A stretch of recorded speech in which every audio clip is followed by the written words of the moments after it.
The bullet whistled past Amelia Vaughn's ear so close, she felt the heat of it against her skin. And in that single breath between life and death, she locked eyes with the stranger who threw himself between her and the gunman without a second thought.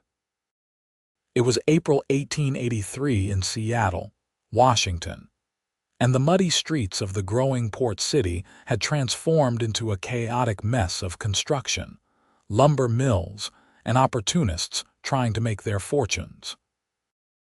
Amelia had been walking from her father's general store toward the waterfront to collect a shipment of fabric when the robbery erupted outside the First National Bank.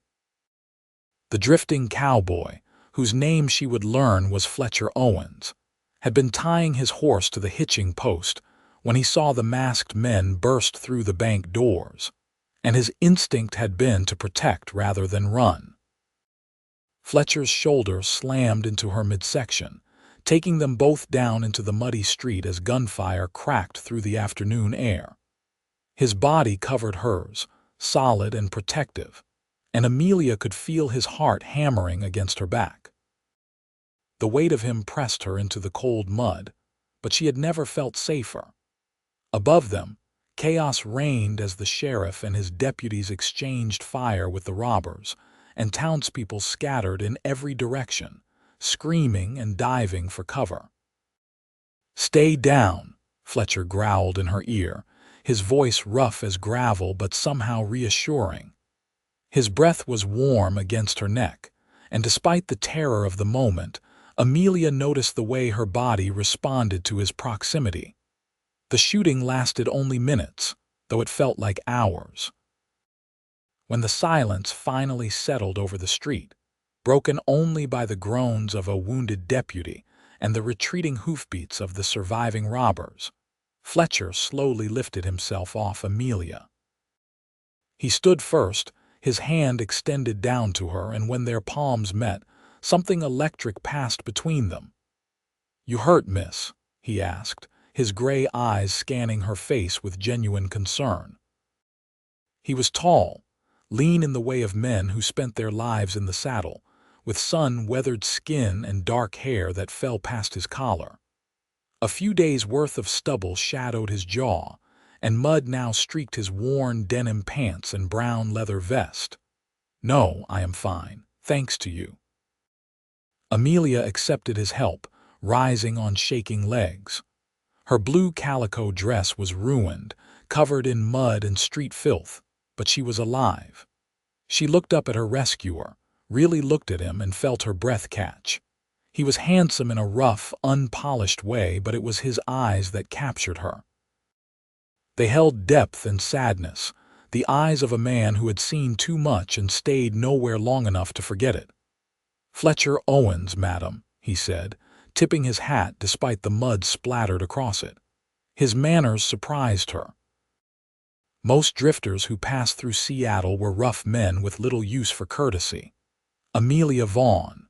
My father owns the general store on 2nd Avenue. She gestured vaguely behind her, suddenly aware that a crowd had gathered and people were staring at them. Mrs. Henderson, the banker's wife, was fanning herself dramatically while describing the robbery to anyone who would listen. The wounded deputy was being helped into the doctor's office across the street.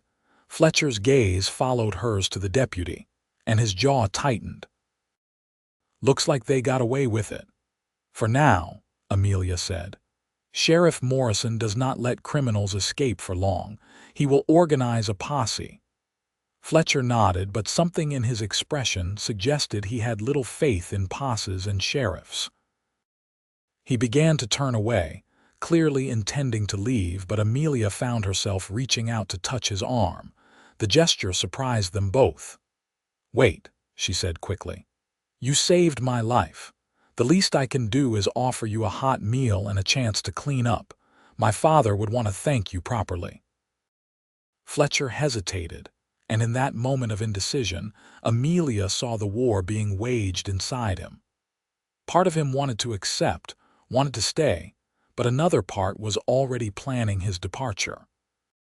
She had seen that look before on the faces of drifters and wanderers who passed through town, men who kept moving because staying meant confronting whatever demons chased them. "I appreciate the offer, Miss Vaughn, but I should be moving on." His voice was gentle but firm, and he started to step away. "Are you really so eager to leave that you cannot spare an hour for supper?" Amelia surprised herself with her boldness. She was not the kind of woman who chased after strange men, but something about Fletcher Owens made her willing to break her own rules. "Besides, your horse looks like it could use some rest and a proper feeding. We have a stable behind the store." Fletcher glanced at his gray gelding, which did indeed look road-weary, and Amelia could see his resolve weakening. The horse's ribs showed slightly through its coat, and its head hung low with exhaustion. "Just supper," he finally agreed, and the small smile that touched his lips transformed his entire face. "And I will pay for the horse's feed." "Nonsense. Consider it payment for saving my life." Amelia began walking toward the general store, and after a moment, Fletcher untied his horse and followed. The walk through Seattle's muddy streets gave Amelia a chance to study her companion more closely. He moved with the easy grace of someone comfortable in his own skin, but there was a wariness to him, a constant awareness of his surroundings that spoke of a hard life. His gun belt was well worn but maintained, the leather oiled and the revolver sitting easy on his hip. He was not a gunslinger, she decided, but he knew how to handle himself. "How long have you been in Seattle?" she asked, trying to make conversation. "Rode in this morning. Was planning to move on tomorrow." Fletcher kept his eyes forward, watching the street and the people they passed. "Where are you headed?" "Wherever the trail takes me." It was not really an answer, and they both knew it. Amelia's father, Robert Vaughn, was behind the counter when they entered the store, helping a customer with a purchase of nails and hinges. He was a stocky man in his late 50s with graying hair and kind eyes that crinkled at the corners when he smiled. Those eyes widened when he saw his daughter covered in mud, but before he could speak, Amelia rushed to explain. "Papa, this is Fletcher Owens. He saved my life during the bank robbery. I have invited him for supper." Robert Vaughn's expression shifted from alarm to gratitude in an instant. He came around the counter, extending his hand to Fletcher. "Is that so? Then you are welcome in my home, Mr. Owens. Any man who protects my daughter has my eternal thanks." Fletcher shook his hand, looking slightly uncomfortable with the gratitude. "I just did what anyone would do, sir." "Nonsense. Half the town ran away. You stayed and protected a stranger. That says something about your character." Robert turned to his daughter. "Amelia, go upstairs and change into something clean. I will close up shop early and show Mr. Owens to the stable for his horse." Amelia wanted to protest, wanted to stay with Fletcher, but she caught the knowing look in her father's eye and realized he wanted a chance to speak with the cowboy privately. She nodded and headed for the stairs at the back of the store that led to their living quarters above. As she changed out of her ruined dress, Amelia could hear the low murmur of male voices from below. She wondered what her father was saying, what Fletcher was telling him. She slipped into a simple green dress that brought out the color of her eyes and brushed the mud from her long auburn hair, pinning it back into a respectable bun. Her hands were shaking slightly, and she paused to look at herself in the small mirror above her dresser. At 22 years old, Amelia had reconciled herself to the likelihood of spinsterhood. Most of the women her age in Seattle were already married with children. She had received proposals over the years, but none of the men had stirred anything in her heart. They were good men, respectable men, but there had been no spark, no feeling of rightness. Her father had never pressured her, understanding that she wanted what her parents had shared before her mother's death 5 years ago. a true partnership built on love and respect. But when Fletcher Owens had looked at her with those storm-gray eyes, something had shifted inside her chest. It was foolish, she told herself. He was a drifter, a man with no roots and apparently no desire to put any down. Whatever she was feeling was just gratitude mixed with the excitement of a near-death experience. She did not believe her own reasoning for a second. By the time she came back downstairs, her father and Fletcher were in the small kitchen behind the store. Fletcher had cleaned up as best he could, though his clothes were still travel-worn and dusty. He had removed his hat, revealing dark hair that curled slightly at his neck. He stood when she entered, another mark of his ingrained manners. "Miss Vaughn." He nodded respectfully, and Amelia felt warmth spread through her chest. "Please call me Amelia.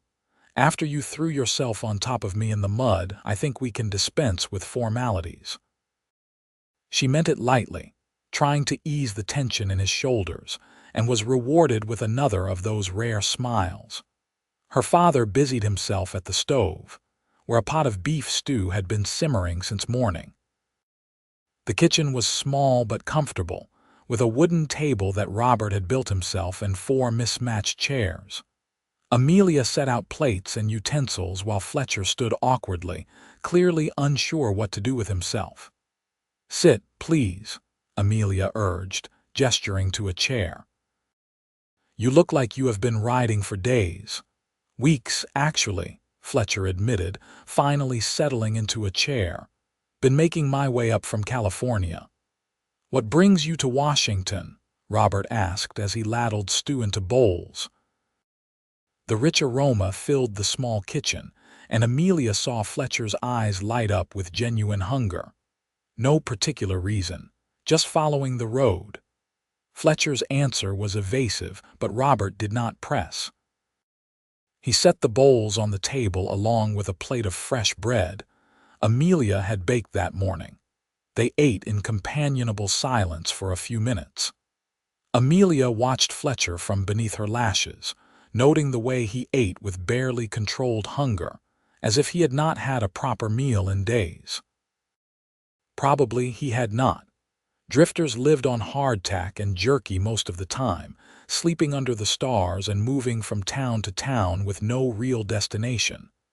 "This is excellent, Miss Amelia," Fletcher said between bites.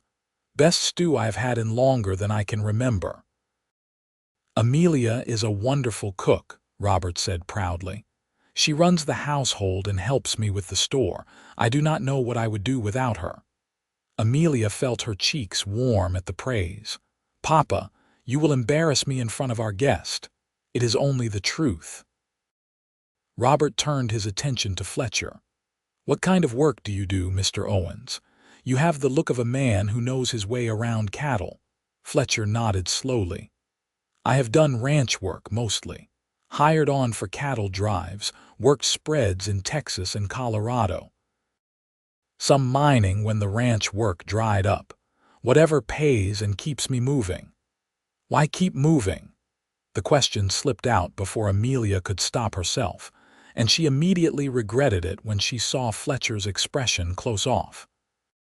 "Some men are not meant to stay in one place," he said quietly, and there was something in his voice that made Amelia's heart ache.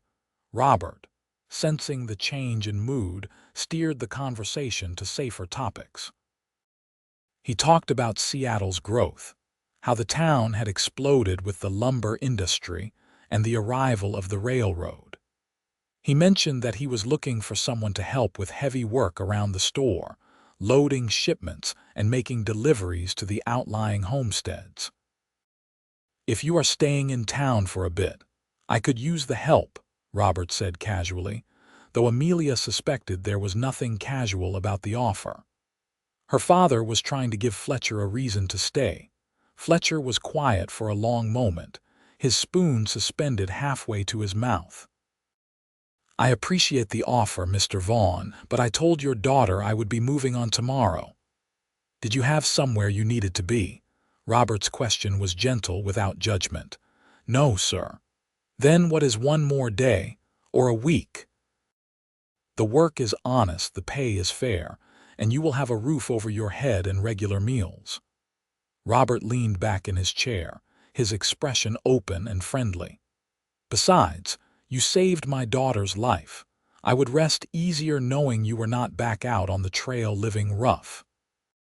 Amelia held her breath, waiting for Fletcher's response. She could see the internal struggle playing out across his features. Part of him wanted to refuse, to saddle up and ride out at first light the way he always did. But another part, perhaps a part that had been dormant for a long time, was tempted by the offer of stability and comfort. 1 week, Fletcher finally said. I will stay 1 week and help you out, but then I need to move on. Fair enough. Robert extended his hand across the table, and Fletcher shook it, sealing the deal.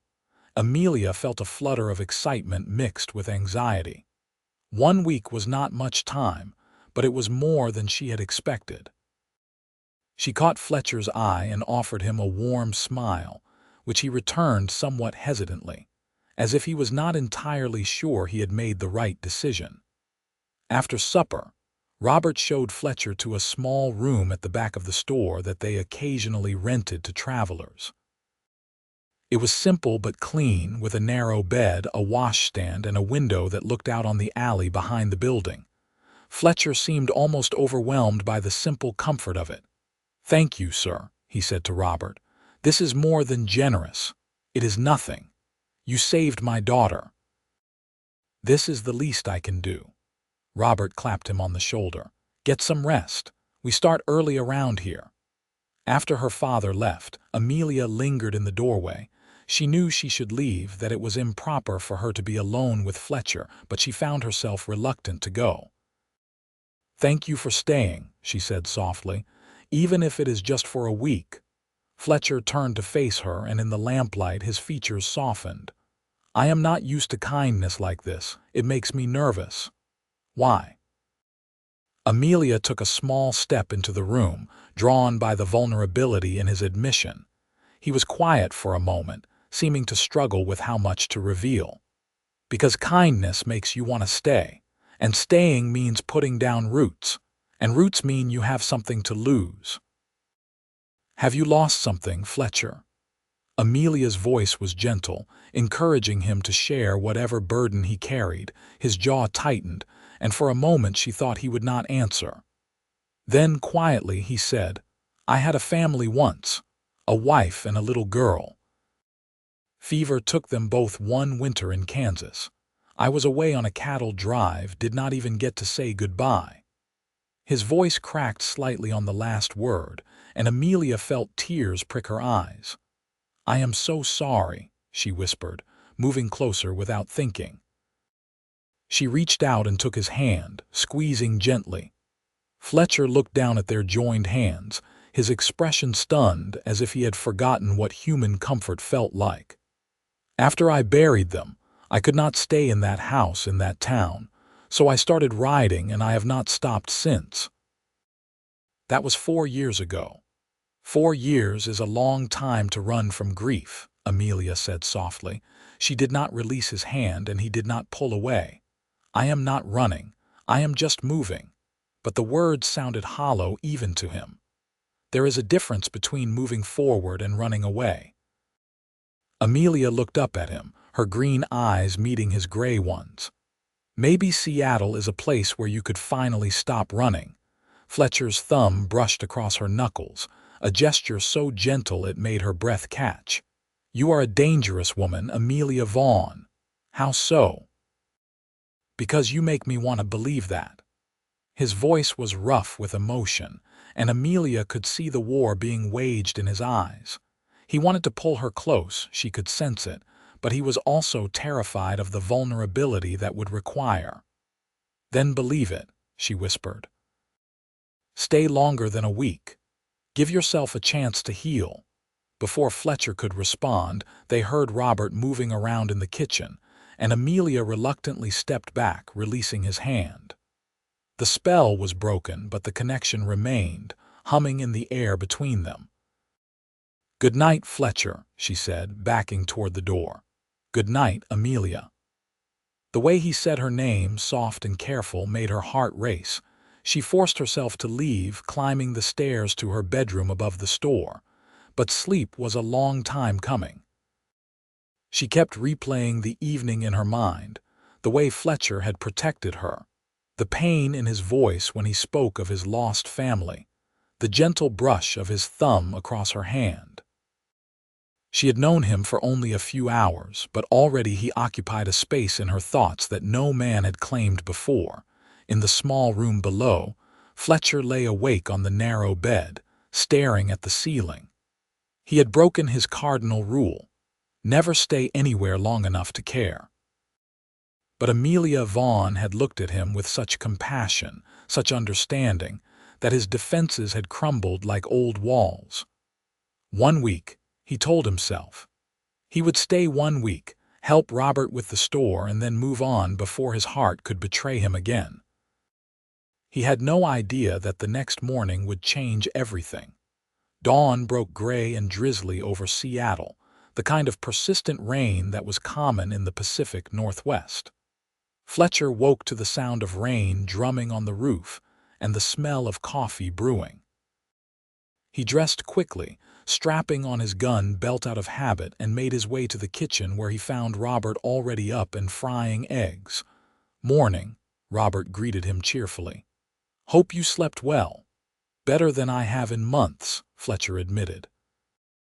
The bed had been soft, the room warm and dry, and for the first time in years, he had not woken with his hand on his gun at every small sound. Amelia appeared a few minutes later, looking fresh despite the early hour. She wore a practical brown dress with a white apron, and her auburn hair was braided and pinned at the nape of her neck. When she saw Fletcher, her face lit up with a smile that made his chest tighten. "Good morning," she said warmly. "I hope Papa has not put you to work already." "Not yet, but I am ready when he is." Fletcher accepted a cup of coffee from Robert, cradling the warm mug in his hands. They ate breakfast together, falling into an easy rhythm that felt disturbingly domestic. Fletcher tried to remind himself that this was temporary, that he was just passing through, but the warmth of the kitchen and the easy companionship made it hard to maintain his emotional distance. After breakfast, Robert took Fletcher downstairs to the store and showed him the stockroom. It was packed with crates and barrels that needed organizing, and Robert explained that a large shipment was due on the afternoon steamer from San Francisco. "We will need to unload it from the dock and get it all stored properly," Robert said. "Usually I hire a couple of local boys to help, but if you are willing, we can handle it ourselves and I can pay you their wages." "Happy to help," Fletcher said. The prospect of physical labor appealed to him. It would keep his mind occupied and his hands busy, leaving less time to think about green eyes and auburn hair. They spent the morning reorganizing the stockroom, and Fletcher quickly proved his worth. He was strong and efficient, lifting heavy crates with ease and showing a knack for spatial organization that impressed Robert. They worked well together, falling into a comfortable partnership punctuated by easy conversation. Amelia came and went, helping customers in the main store and bringing them cold water when they needed a break. Each time she appeared, Fletcher found his eyes drawn to her, watching the graceful way she moved, the kindness with which she treated everyone who entered the store. She had a gift for making people feel welcome and valued, from the wealthy lumber baron who needed supplies for his mansion to the poor widow who could barely afford flour for her children. At one point, Fletcher overheard her telling the widow that Robert had instituted a new policy allowing credit for families in need, and she would put the flour on their account. The widow protested, but Amelia was firm and gentle, insisting that they could settle up when times were better. After the woman left, near tears with gratitude, Robert caught Fletcher's eye and shrugged. She gives away half my profits, Robert said with a wry smile. But I cannot bring myself to stop her. The good book says to help those in need, and Amelia takes that seriously. Fletcher felt something shift in his chest. Amelia was not just kind and beautiful. She had a generous heart that extended to everyone around her. It was the kind of goodness that was rare in the world, and it drew him like a moth to a flame. In the early afternoon, they headed down to the waterfront to meet the steamer. Seattle's harbor was bustling with activity. Ships unloading lumber and fish and goods from around the world. The city was growing fast, transforming from a rough frontier town into a real city, and the energy was palpable. The steamer from San Francisco arrived right on schedule, belching black smoke from its stack. Fletcher and Robert joined the crowd of merchants and workers on the dock, waiting for the unloading to begin. Fletcher scanned the crowd out of habit, noting exits and watching for trouble. Old instincts died hard. That was when he saw them. 3 men standing at the edge of the crowd, and Fletcher recognized them immediately. The leader was a tall, thin man with a hooked nose and cold eyes named Simon Graves. The other 2 were his associates, both hired guns with reputations for violence. Fletcher's blood ran cold. He had known Graves in Texas, had in fact been present when Graves shot an unarmed man in the back over a card game. Fletcher had testified against him, but Graves had friends in high places and walked away free. He had sworn revenge on Fletcher for daring to speak against him. Fletcher turned his face away, pulling his hat lower, but it was too late. Graves had seen him. Their eyes met across the crowded dock, and Fletcher saw recognition dawn on Graves's face, followed by a slow, cruel smile. "Mr. Vaughn," Fletcher said quietly, not taking his eyes off Graves, "we need to get your shipment loaded quickly and get back to the store." Robert caught the tension in Fletcher's voice. "Is there trouble?" "Might be. I will explain later." Fletcher moved to intercept the dock workers who were beginning to unload their shipment, helping them hustle the crates and barrels onto the wagon Robert had brought. He worked with focused intensity, hyper-aware of Graves and his men watching from across the dock. They had nearly finished loading when Graves sauntered over, his 2 companions flanking him. Well, Fletcher Owens, I heard you were dead. Sorry to disappoint you." Fletcher positioned himself between Graves and Robert, his hand resting casually near his gun. He kept his voice level, unthreatening. "I have got no quarrel with you, Graves. I am just here working." "Working?" Graves laughed, a harsh sound devoid of humor. "That is rich. Last I saw you, you were running your mouth to a Texas judge telling lies about me. I told the truth.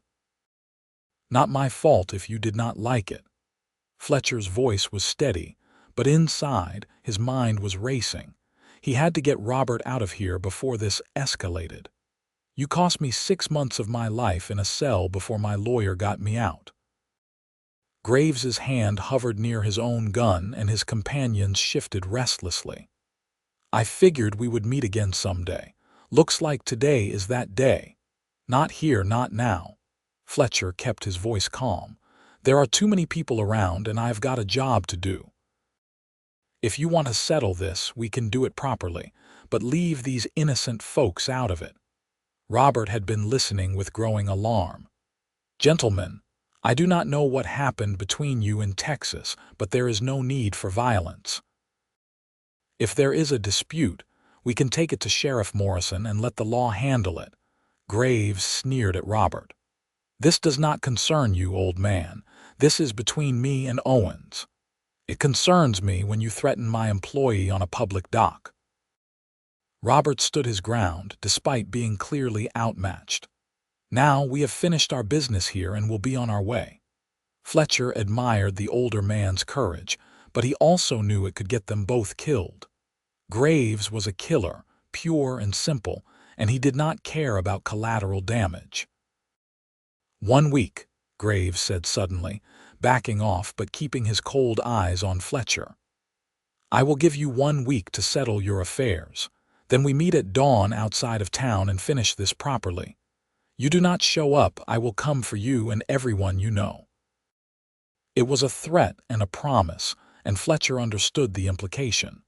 If he ran, Graves would hurt Robert and Amelia to get to him. If he stayed and faced Graves in a gunfight, he would likely die.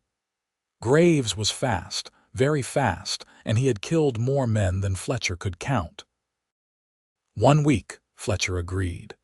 There was nothing else he could do. Graves nodded, tipped his hat mockingly, and walked away with his men in tow. Fletcher watched them go, his jaw tight and his heart heavy. So much for staying a week and moving on. Now his presence had brought danger to the very people who had shown him kindness. Who was that man? Robert asked as they climbed onto the wagon and started back toward the store. Fletcher explained the situation as they drove, leaving nothing out. He told Robert about witnessing the murder, about testifying, about Graves's vow of revenge. By the time they reached the store, Robert's expression was grim but determined. "You will not fight him," Robert said firmly as they began unloading the wagon. "We will go to Sheriff Morrison right now and have Graves arrested for threatening you." "It will not work. Graves is smart. He made the challenge in front of witnesses but did not directly threaten anyone. The sheriff cannot arrest him for accepting a duel." Fletcher hauled a heavy crate into the stockroom. "And even if he could, Graves would just wait until he was released and come after me, or worse, come after you and Amelia. Then you leave town. Tonight get a head start and keep riding." Robert's voice was urgent. "He will come after you if I do, he made that clear." Fletcher set down the crate and faced Robert. "I am sorry, sir. I should never have stayed. I brought this trouble to your door. This is not your fault. You did the right thing testifying against that man." Robert ran a hand through his graying hair. There must be a way out of this. They finished unloading in tense silence, both men lost in thought. When they went upstairs, Amelia took one look at their faces and knew something was wrong. "What happened?" she demanded. Robert looked at Fletcher, who sighed and explained the situation again. As he spoke, he watched Amelia's expression shift from confusion to understanding to outright fear. "He cannot force you to duel him," she said firmly. "That is murder, plain and simple. We will go to the sheriff, get Graves arrested, and you will be safe." "It is not that simple," Fletcher said gently. He explained the same things he had told Robert, watching her face grow paler with each word. "The only way to keep you both safe is for me to face him." "No." Amelia's voice was sharp, almost angry. "You said you are not a gunfighter. You will be killed." "Maybe, maybe not." Fletcher tried to sound more confident than he felt. "I am pretty fair with a gun when I need to be.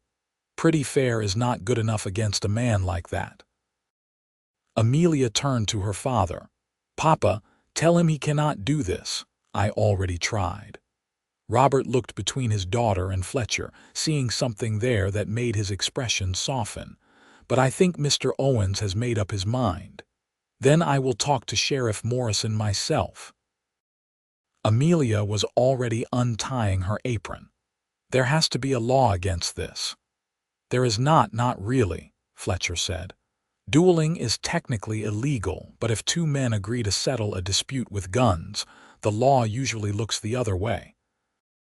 Especially when one of them is accusing the other of cowardice if he refuses."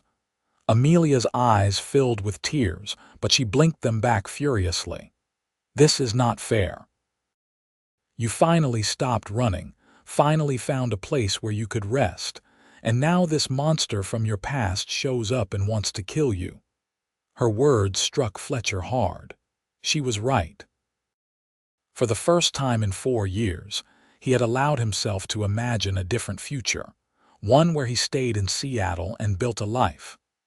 Working in the store with Robert, eating supper with Amelia, maybe even courting her properly. But that future was being ripped away before it had a chance to begin. "I know," he said softly. "I am sorry, Amelia." She crossed the room to stand in front of him, looking up into his face with fierce determination. "Then do not give up. If you have to fight him, then prepare. Practice. Give yourself every possible advantage." She grabbed his hands, holding tight. "You said you stopped drifting the day you met me. Do not let him take that away from you. From us." The word "us" hung in the air between them, heavy with promise and possibility. Fletcher looked down at their joined hands, then back up at Amelia's face, and felt something break open inside his chest. She cared for him. This brave, beautiful woman cared about him enough to fight for him. "I will do my best," he promised. "And win or lose, I want you to know that these last 2 days have meant more to me than anything has in a long time. You made me remember what it feels like to hope." A tear escaped down Amelia's cheek, and Fletcher reached up to brush it away with his thumb. The gesture was intimate and tender, and Robert cleared his throat gently. "I will leave you two alone for a minute," he said. "But just a minute. We have a store to run and plans to make." After Robert left, Fletcher and Amelia stood close together in the kitchen, the space between them charged with unspoken emotion. Fletcher could smell the lavender soap she used, could see the gold flecks in her green eyes. "I cannot lose you," Amelia whispered. "I just found you." "You barely know me," Fletcher protested weakly. "I know enough. I know you are brave and kind and honorable. I know you protect people instead of hurting them. I know that when you look at me, I feel seen in a way I never have before." She reached up to cup his face with her palm. "I know that I am falling in love with you, Fletcher Owens, and I do not care if it is too soon or too fast. Life is too short and too uncertain to waste time pretending not to feel what I feel." Fletcher's breath caught. No one had spoken to him with such raw honesty since his wife died. He had forgotten how powerful it was, how terrifying and exhilarating all at once. "I feel it too," he admitted. "From the moment I saw you, something shifted inside me. I have been running for 4 years, but when I look at you, I want to stop. I want to stay. I want to build something real." He pulled her closer, resting his forehead against hers. "That scares me more than facing graves." "Why?" Amelia's hands moved to rest against his chest, over his heart. "Because wanting something gives it power to hurt you, and I do not know if I can survive losing someone I love again."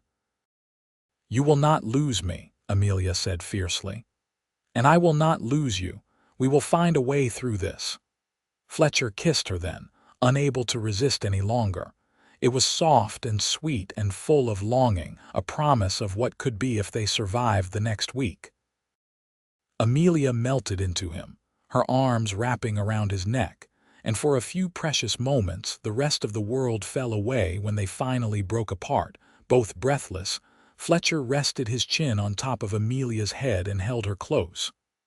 "I will fight for this," he promised. "For us. I will do everything in my power to win. Then that is all I can ask."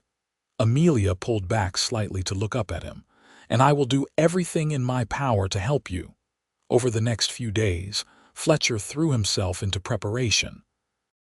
He borrowed Robert's pistol and spent hours each day practicing his draw and aim at a makeshift range Robert set up behind the store.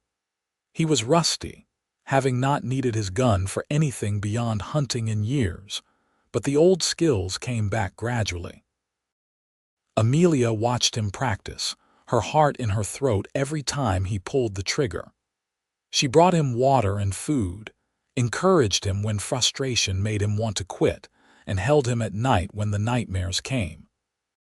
Fletcher had moved his things upstairs to be closer to the family, and though they maintained propriety for Robert's sake, everyone knew that something profound had shifted between Fletcher and Amelia. Robert proved to be an unexpected ally. He had fought in the Civil War and knew his way around firearms. He coached Fletcher on strategy and timing, on reading an opponent's body language for tells. They talked through scenarios, planned for different possibilities. Robert never once suggested that Fletcher should run, understanding that some fights had to be faced head-on. On the fourth day, Sheriff Morrison came to the store. He was a big man with a graying mustache and sharp eyes that missed nothing. He sat down with Fletcher and Robert in the back room while Amelia minded the store. "Heard you have trouble coming," Morrison said without preamble. "Simon Graves is bad news, son. He has killed 7 men in duels that I know of, probably more. You sure you want to go through with this?" "Do I have a choice?" Fletcher asked. "You could leave town. I would give you a head start before I told Graves you had gone. He would come after the Vaughns to flush me out. I cannot let that happen." Fletcher met the sheriff's gaze steadily. "This is my fight. I will see it through." Morrison nodded slowly. "Figured you would say that. All right, then. The duel will take place at Parsons Field just outside of town. Dawn, 1 week from the day he challenged you. I will be there as a witness to make sure it stays clean." He paused. "For what it is worth, Graves is fast, but he is cocky. He likes to showboat, make the other man sweat. If you can keep your head and wait for your moment, you might have a chance." "I will remember that." Fletcher shook the sheriff's hand. "Thank you, sir." After Morrison left, Robert turned to Fletcher with a thoughtful expression. "He is right about Graves being cocky. That is your advantage. He will expect you to be nervous and scared to rush your shot. If you stay calm and take your time, you can beat him. I hope you are right." Fletcher flexed his gun hand, working out the stiffness from hours of practice. "Because if I fail, Amelia loses, and I cannot bear that thought." "Then do not fail." Robert's voice was firm. "You are fighting for something Graves has never had, love. That makes you stronger than he will ever be." The night before the duel, Amelia made Fletcher's favorite meal, the same beef stew from their first night together. They ate quietly, the weight of tomorrow hanging over them like a storm cloud. Robert excused himself early, giving them privacy. Fletcher and Amelia sat together on the small sofa in the living room, her head on his shoulder, his arm around her waist. The lamp burned low, casting dancing shadows on the walls. "Whatever happens tomorrow," Fletcher said quietly, "I want you to know that these past 6 days have been the happiest of my life since I lost my family. You gave me hope again, Amelia. You made me want to live instead of just exist." "Do not talk as if you are going to die," Amelia said fiercely, sitting up to look at him. "You are going to win.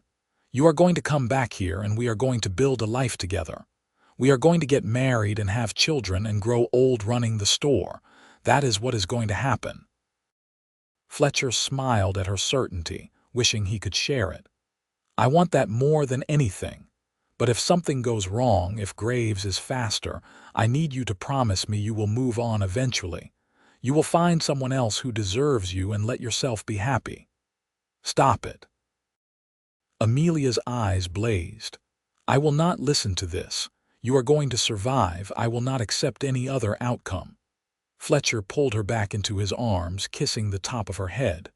"All right, I will survive. I will beat Graves and come back to you. And then I will ask your father properly if I can court you, and we will do this right." "You already have his permission," Amelia said with a small laugh. "He told me 3 days ago that he would be honored to have you as a son-in-law if you were interested." Fletcher felt his throat tighten with emotion. In 1 week, the Vaughns had given him more acceptance and love than he had known in 4 years.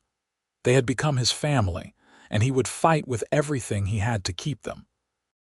"I love you, Amelia Vaughn," he said, the words coming easier than he expected. "I think I have loved you since the moment you invited a muddy stranger to supper instead of just walking away." "I love you too, Fletcher Owens." Amelia lifted her face for a kiss, and he obliged, pouring everything he felt into it. It was desperate and tender and full of promise, a seal on a future they both prayed would happen. They stayed up late into the night, talking about everything and nothing, making plans for a tomorrow that might never come but felt more real with every word. Fletcher told her about his childhood in Missouri, about his first horse, about the dreams he had once had of owning a ranch. Amelia shared her memories of her mother, the pain of losing her, and the quiet loneliness of being unmarried in a town full of families. "I used to wonder if something was wrong with me," she admitted. "All the other girls got married so young, but none of the men who courted me felt right. My father said I was waiting for the right person, but I started to think maybe that person did not exist. And now," Fletcher prompted gently, "now I know Papa was right. I was waiting for you." Amelia traced patterns on his chest with her finger. "I just wish you had come to Seattle under different circumstances.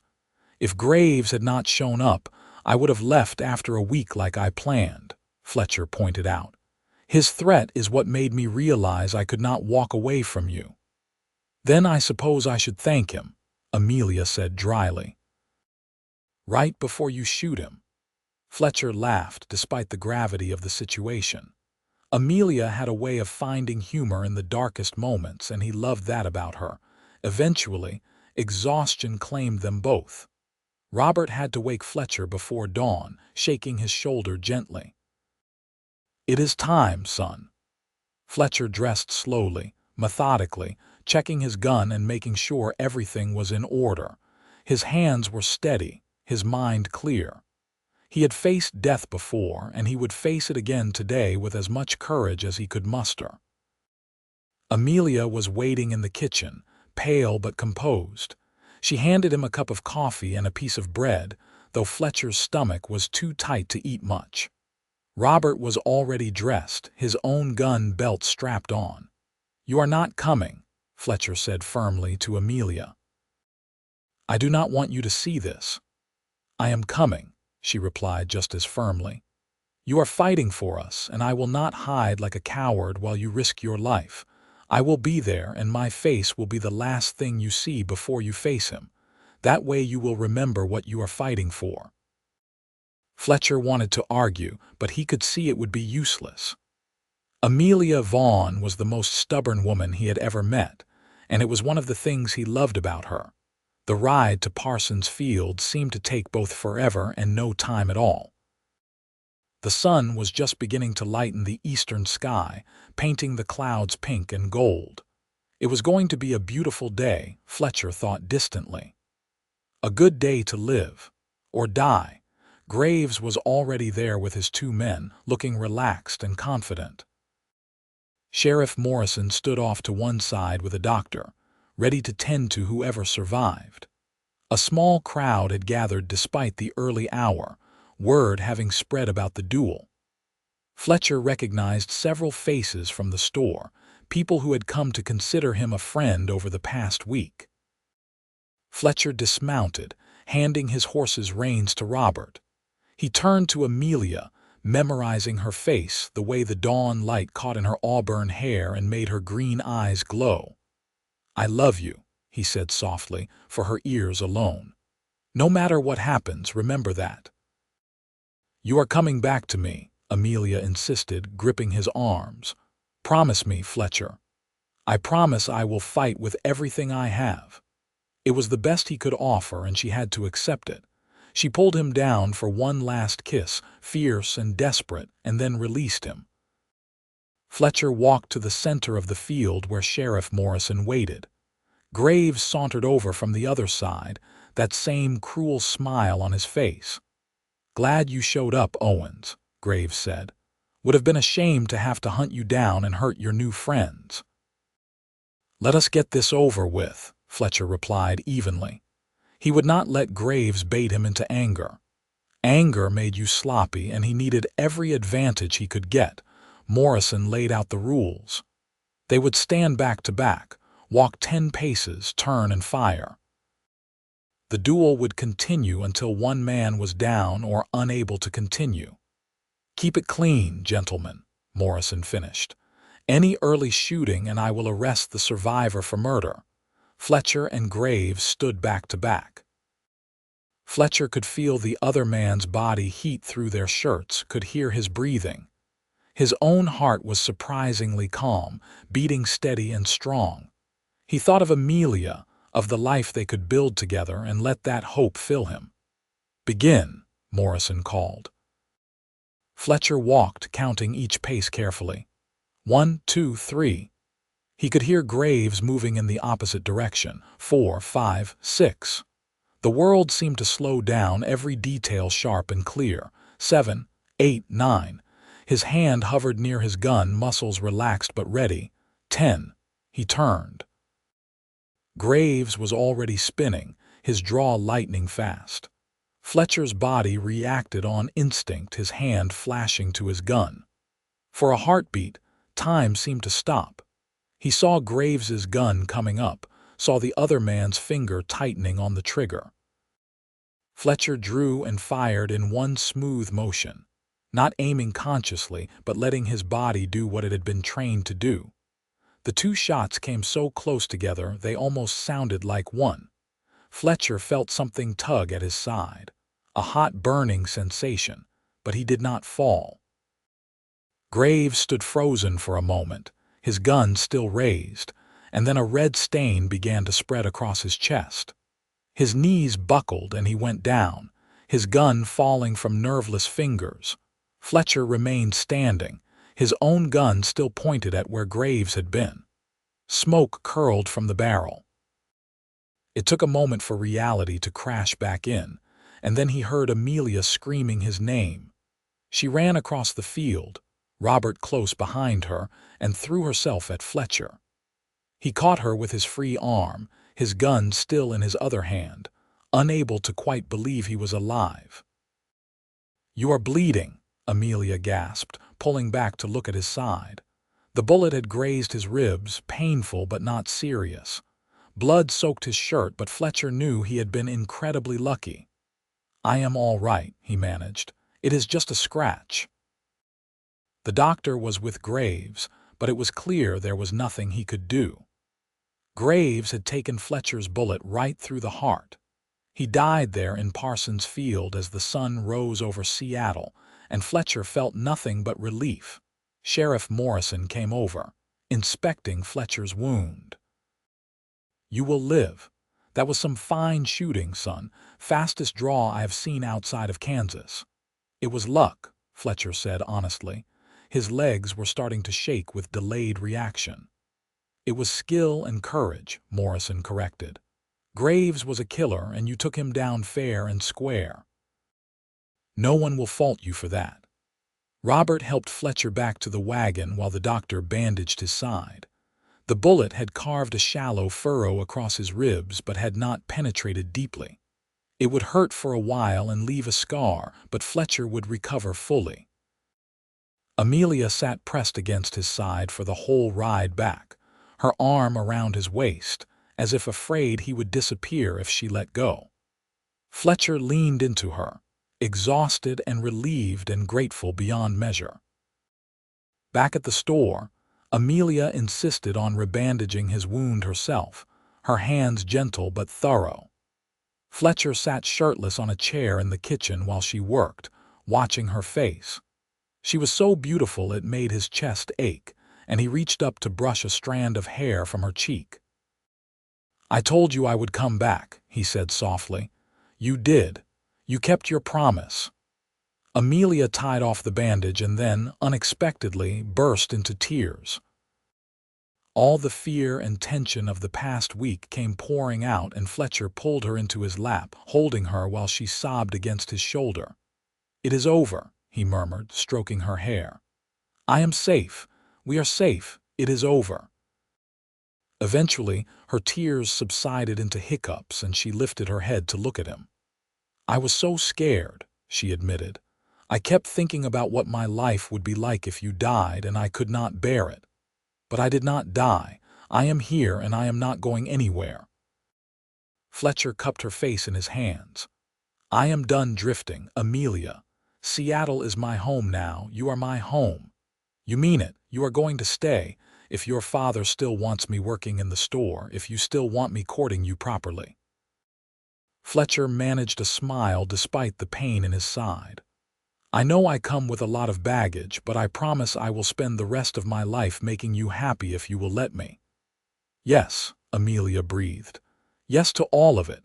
Yes to you staying, yes to courting, yes to everything." Fletcher kissed her then, soft and slow and full of promise. It was a kiss that spoke of new beginnings and second chances, of love found in the most unexpected places. Robert appeared in the doorway, cleared his throat, and smiled when they broke apart. "I take it you two have come to an understanding. If you have no objections, sir, I would like to court your daughter properly, with the intention of marriage when she feels ready." Fletcher stood, wincing slightly at the pull on his injured side. "I know I am not much, just a drifter with no property and a past full of ghosts, but I love her. I will work hard, save money, and give her the kind of life she deserves." "You are exactly what she deserves," Robert said warmly. "A good man with a good heart. Nothing else matters to me." "You have my blessing, son." The weeks that followed were the happiest of Fletcher's life. His wound healed cleanly, leaving only a thin scar on his ribs. He threw himself into working at the store, proving himself invaluable to Robert. He was strong and capable, good with customers, and excellent at handling the heavy labor. Word spread about the duel, and Fletcher found himself something of a local celebrity, though he downplayed his role as much as possible. His courtship of Amelia was sweet and proper, though the passion between them sometimes threatened to overwhelm propriety. They took walks along the waterfront, attended church socials together, and spent long evenings talking about their future. Fletcher continued to stay in the room behind the store, but everyone in town knew he was Amelia's intended. 3 months after the duel, on a sunny July afternoon, Fletcher took Amelia to a small hill overlooking Seattle. The city spread out below them, bustling and alive, and beyond it stretched the blue expanse of Puget Sound. "I have been saving every penny I earn," Fletcher said, taking both her hands in his. "And I have been talking to a man about purchasing some land just outside of town. There is a beautiful spot with a creek running through it, perfect for building a house. Maybe even starting a small ranch eventually." Amelia's eyes were shining. "Fletcher, that sounds wonderful.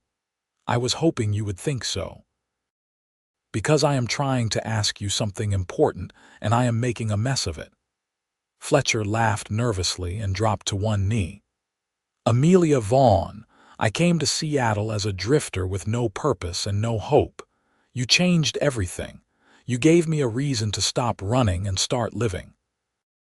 You made me believe in love again, and I want to spend the rest of my life showing you how grateful I am that you took a chance on a muddy stranger.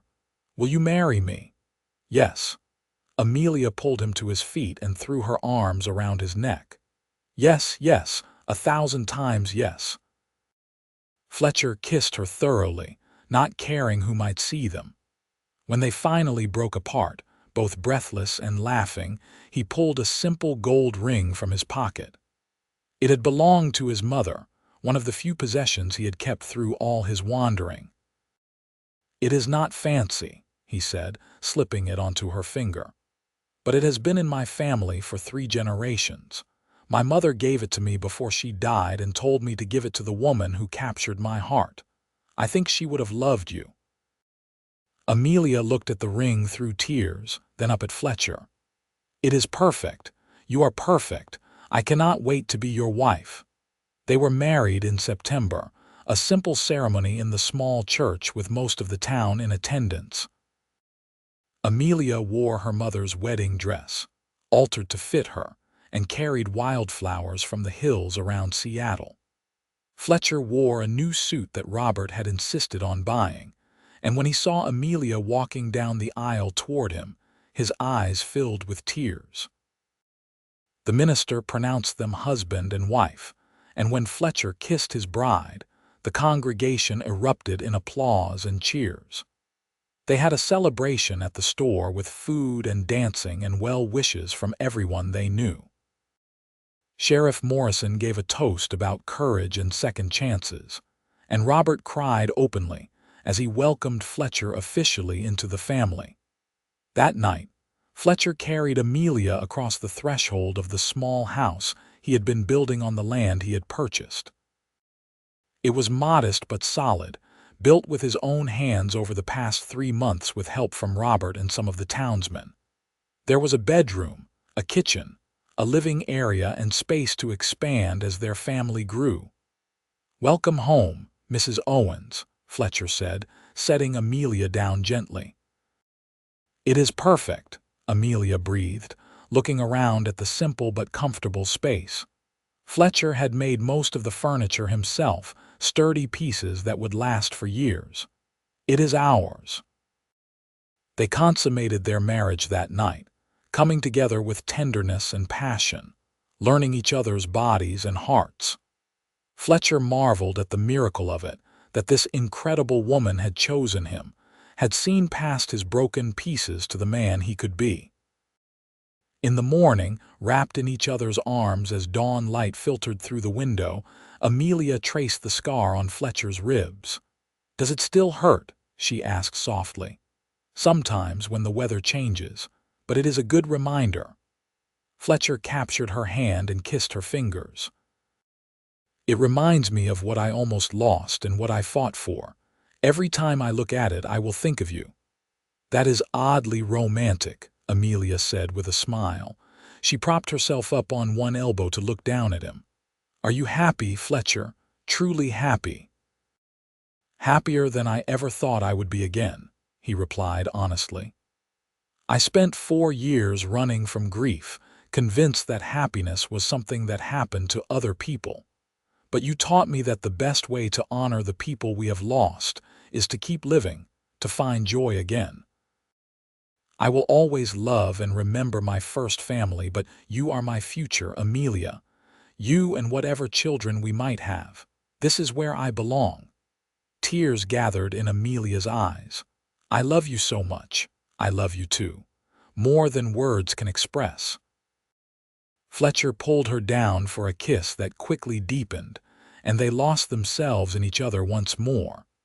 The months passed in a blur of happiness. Fletcher continued to work at the store with Robert, but he also started building up his small property.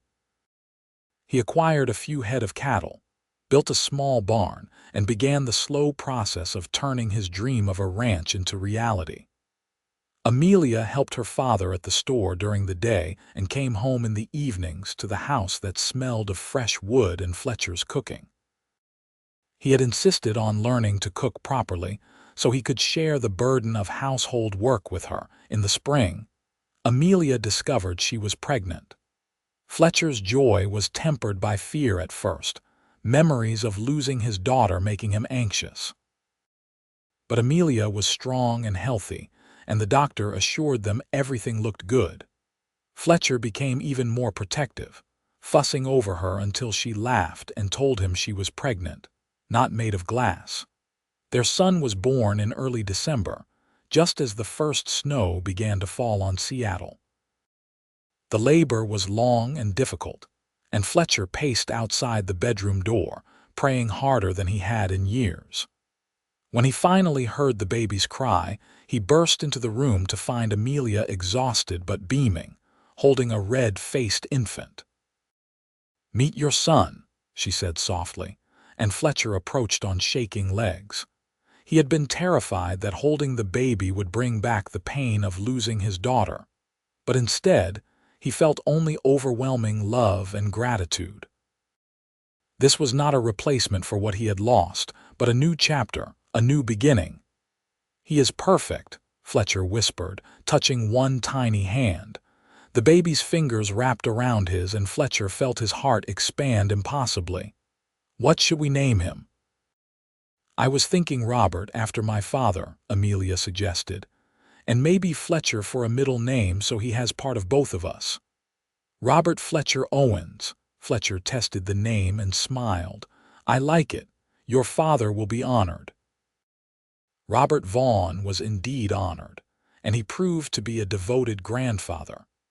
He helped Fletcher expand the house to accommodate the growing family and taught his grandson everything he knew as the boy grew. Fletcher's ranch prospered slowly but steadily, and he gained a reputation as an honest, hard-working man. The few people who knew about his past as a drifter found it hard to believe, looking at the settled family man he had become. 2 years later, Amelia gave birth to a daughter they named Sarah Rose. She had her mother's auburn hair and her father's gray eyes, and from the moment she could walk, she followed Fletcher everywhere. He taught both his children to ride, to work with animals, to appreciate the land they lived on. He told them stories of his wandering days, but always emphasized that his real life had begun the day he met their mother. The store eventually passed fully into Fletcher's hands as Robert aged and needed to slow down. Fletcher proved to have a good head for business, expanding the store's offerings and opening a second location down by the waterfront. He never forgot the kindness Robert and Amelia had shown him, and he made it a point to help other drifters and travelers who came through Seattle, offering work to those who needed it and never judging a man by his past. One evening, 15 years after he had first ridden into Seattle, Fletcher sat on the porch of his house watching the sunset. The ranch had grown considerably, with a proper herd of cattle and several hired hands. The house had been expanded twice, with room for their 4 children. After Sarah Rose had come another son they named Thomas, and finally a second daughter called Emma. Amelia came out to join him, settling into the chair beside his. They sat in comfortable silence, watching the sky turn orange and purple. Their hands found each other automatically, fingers interlacing. You ever think about the drifter you used to be? Amelia asked softly. Fletcher considered the question. Sometimes. Usually when I see someone like I was, a man running from his past. I want to tell them that it is possible to stop, to heal, to build something new, but I know everyone has to find that moment on their own. What was your moment? The second I saw you on that street with a gun pointed in your direction, Fletcher said without hesitation. My body moved before my brain could catch up, and in that instant I knew I was done running. I did not understand it then, but I was ready to change. I just needed someone worth changing for. I am glad you found me, Amelia said, squeezing his hand, or that I found you. However you want to look at it. It was mutual. Fletcher turned to look at his wife. At 37, she was even more beautiful than the day he had met her, maturity adding depth to her features. I stopped drifting the day I met you, and I have never regretted it for a single moment. Not even when I made you learn to cook, Amelia teased. Not even then, Fletcher laughed. Although I still think my stew is better than yours. It absolutely is not. Amelia swatted his arm playfully, and they both laughed. From inside the house came the sounds of their children arguing good-naturedly about something. Robert and Thomas were teaching their younger sisters to play checkers, and there was some dispute about the rules. Fletcher started to rise to settle it, but Amelia pulled him back down. Let them work it out. Come here. She tugged him close and kissed him soft and sweet. After 15 years of marriage, his heart still raced when she touched him. I love you, Amelia Owens, Fletcher murmured against her lips. I love you too, Fletcher, always. She rested her head on his shoulder, and they sat together watching the stars begin to emerge in the darkening sky. Robert Vaughn passed peacefully in his sleep the following winter at the age of 75. Fletcher and Amelia mourned deeply, but they took comfort in knowing he had lived long enough to see his grandchildren grow and to know his legacy was in good hands. They buried him next to his wife, and Fletcher made sure the gravestone was the finest marble he could afford. As the years continued to pass, Fletcher became one of Seattle's most respected citizens. He served on the town council, helped establish the first school, and was known for his fairness and generosity. But his greatest pride was always his family. He watched his children grow into capable, kind adults who carried the values he and Amelia had instilled in them. Robert Jr. took over the stores and expanded them into a successful chain. Thomas became a doctor, inspired by the doctor who had tended Fletcher after the duel. Sarah Rose married a lawyer and became an advocate for women's rights. Emma, the youngest, surprised everyone by becoming a rancher, taking over the management of her father's cattle operation. On their 30th wedding anniversary, Fletcher took Amelia back to the hill where he had proposed. The city below them had grown exponentially, spreading out in all directions, but the hill remained undeveloped at Fletcher's insistence. He had quietly purchased the land years ago to preserve it. "You remember what I asked you here all those years ago?" Fletcher said, his arm around Amelia's waist. "How could I forget? It was the happiest day of my life until our wedding." Amelia leaned into him, marveling at how comfortable they still were with each other after 3 decades. "Mine too." Fletcher pulled a small box from his pocket. "I know we are already married, but I wanted to give you something to mark 30 years together." He opened the box to reveal a delicate gold necklace with a pendant shaped like a heart. "Fletcher, it is beautiful." Amelia's eyes filled with tears as he fastened it around her neck. "I had it engraved." Fletcher turned the pendant so she could read the inscription. He stopped drifting the day he met her. Amelia let out a soft sob and turned to embrace her husband.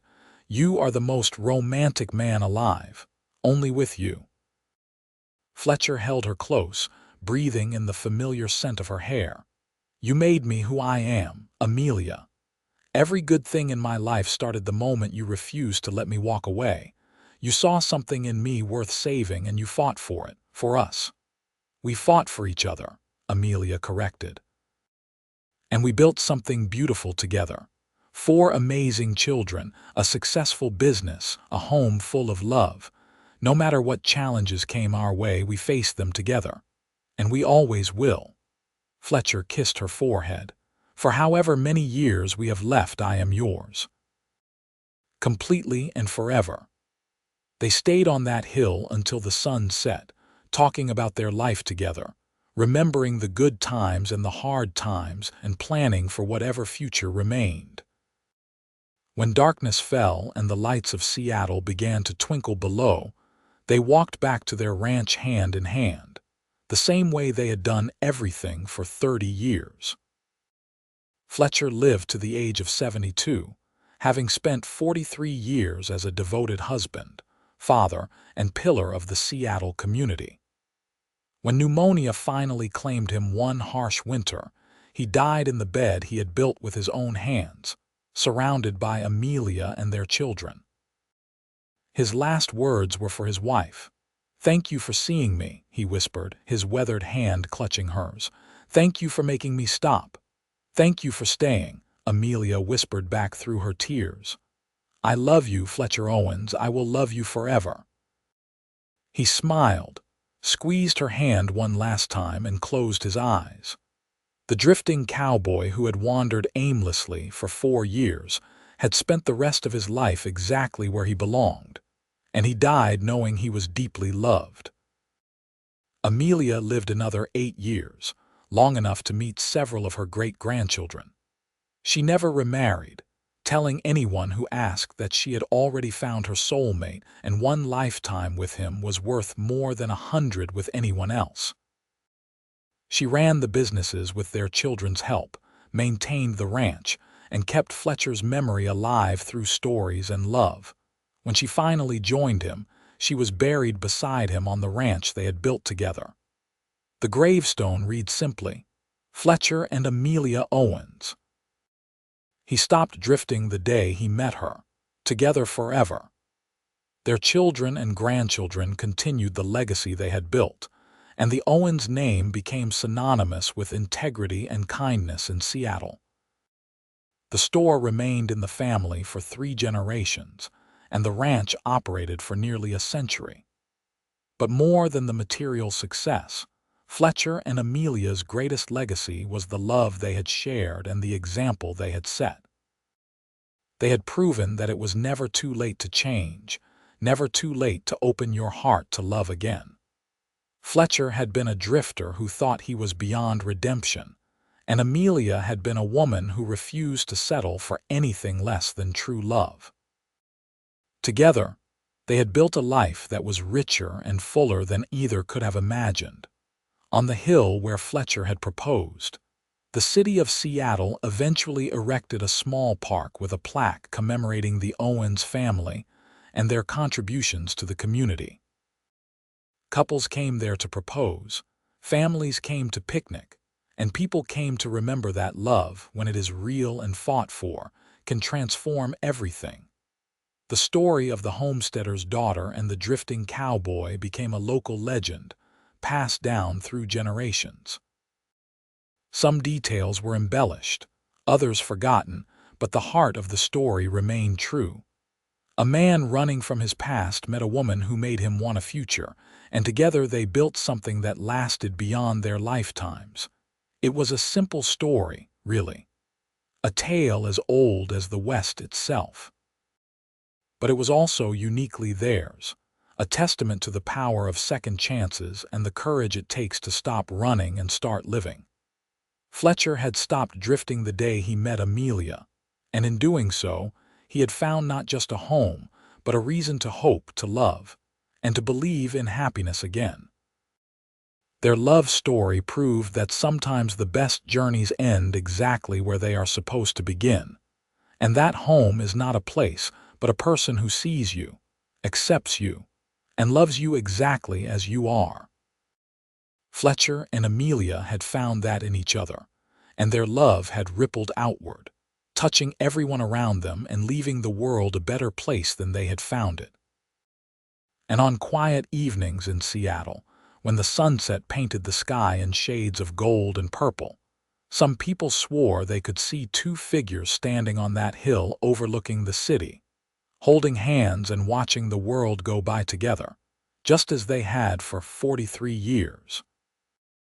The drifting cowboy and the homesteader's daughter, forever together, forever home.